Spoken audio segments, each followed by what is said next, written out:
Hello guys! Hello! This is for Scorpio. Scorpio, welcome dito sa aking channel, Kapalaran 888. Welcome. Alamin natin kung anong messages, vibration, energy na posibleng para sa'yo. So, timeless reading. Connect your intuition, Scorpio, sa lahat ng barahan na lumalabas dito. And please, kung bago ka, like and share, subscribe, pakipress ang notification bell button guys para updated kayo sa mga videos na ina-upload natin. Okay. Sorry. Scorpio, maybe there's Aquarius na related sa'yo. Kaya lumabas sa bibig ko yung Aquarius. Okay. New home and ask for what you want. Okay. Unahin muna natin to. Bagong bahay, bagong tahanan.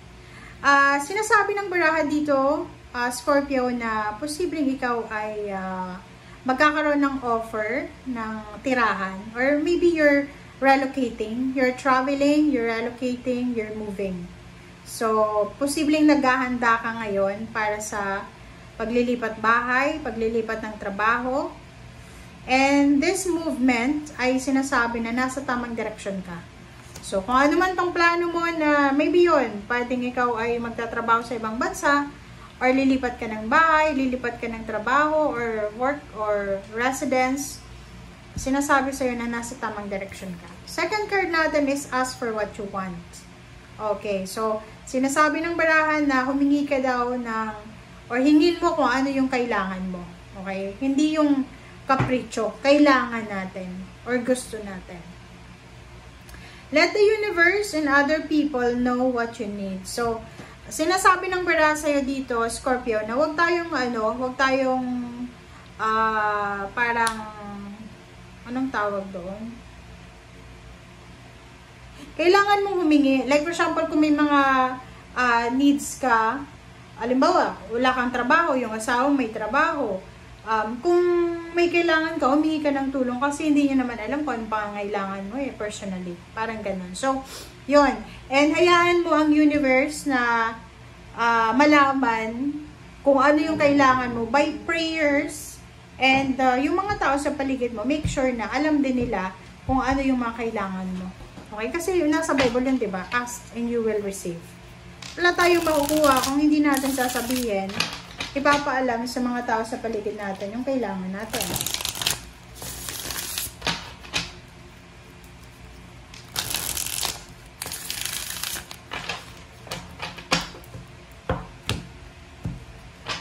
Okay.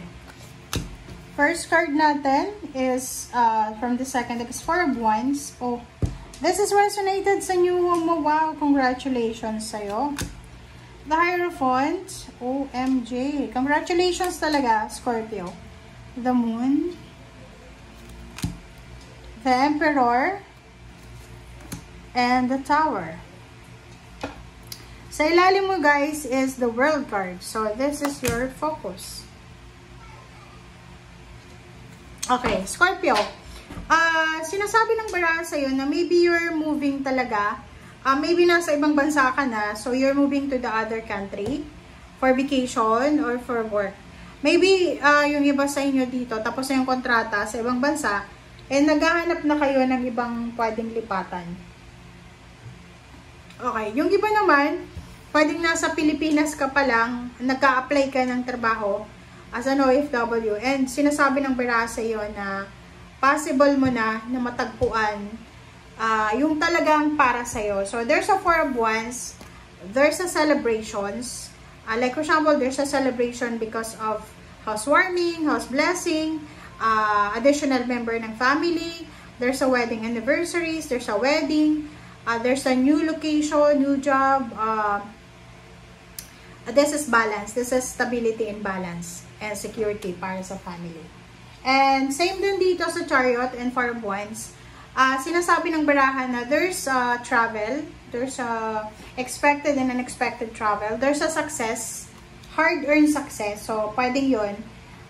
May posibleng tagumpay ka, Scorpio, na matatanggap because of your hard work. And the Hierophant plus the Moon, pareho siyang water sign. So, sinasabi ng baraha sa inyo dito na kailangan mong maging parang consistent, maging assertive ka sa kung ano yung desisyon na gagawin mo. And huwag mong kakalimutan na mag-pray, huwag mong kakalimutan na ilagay ang yung sarili sa sitwasyon na kailangan mo pa rin ng Panginoon. Kasi minsan, di ba, may mga tao na akala nila kaya na nilang mabuhay nang wala ang Panginoon. Yung parang nakatanggap sila ng blessings, instead na magpasalamat, hindi sila nagpapasalamat kasi parang iniisip nila na akin to eh. Okay, lalo yung mga atheist, yung hindi naniniwala sa Diyos. Okay, next is authority and upheaval. So, nakikita ko sa'yo dito yon. Maybe pinagdaanan ka ng, like nawalan ka ng trabaho, na lay off ka, na terminate ka, maybe few months ago, maybe May, June, July, August. And dito sinasabi ng bara sa'yo na merong pagbabago. And kung ano man tong travel, kung ano man tong success na darating sa'yo, Scorpio, eto ay magdadala sa'yo ng power, authority, para makaalis ka doon sa upheaval, doon sa problema na napagdaanan mo na hindi mo masyadong mailat ko. Okay? Scorpio, thank you. Okay, Nine of Pentacles. Congratulations talaga. Nako. Four of Pentacles, Four of Wands, the World card, Nine of Pentacles. Congratulations sa lahat ng Scorpio. Kasi yung Nine of Wands mo dito, this is prosperity. Okay? Sinasabi ng bara sa'yo na kung ikaw ay papuntang ibang bansa, sa ibang bansa mo, makikita yung financial wish fulfillment mo. And at the same time, makakaipon ka ng malaking halagang pera. Wow! Lalo yung iba na Scorpio na sobrang disappointed kayo lagi kasi trabaho kayo ng trabaho pero wala kayong maipon. So, dito sa barahang to, sa pamamagitan ng pag-abroad, sinasabi ng barahan na tatanggap ka ng prosperity na abundance. Doon mo makukuha yung swerte sa kahit anumang bansa na pupuntahan mo. And at the same time, makakaipon ka ng pera. Okay, Magician, Hecate. Wow. The power ay Hecate. The power. So, you have the power to change, transform everything. Parang ganun, di ba? Halimbawa, alam mo ba na yung pagiging OFW, minsan, yan yung talaga yung minsan yun talaga yung pinaka stepping stone natin para umunlad sa buhay. So, nakikita ko sa'yo dito, kung hindi ka naniniwala na yung pag-abroad ay yun yung makakatulong sa'yo para makalis ka sa upheaval, dito, sa barahang to, sinasabi na maniwala ka na. Kasi, etong travel na to, etong movement na to na gagawin mo, eto yung magdadala sa'yo ng freedom. Financial freedom and emotional freedom. Like, example sa bahay.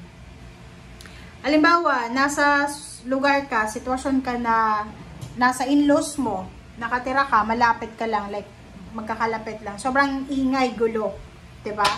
And, pwedeng lilipat ka ng bahay or aalis ka.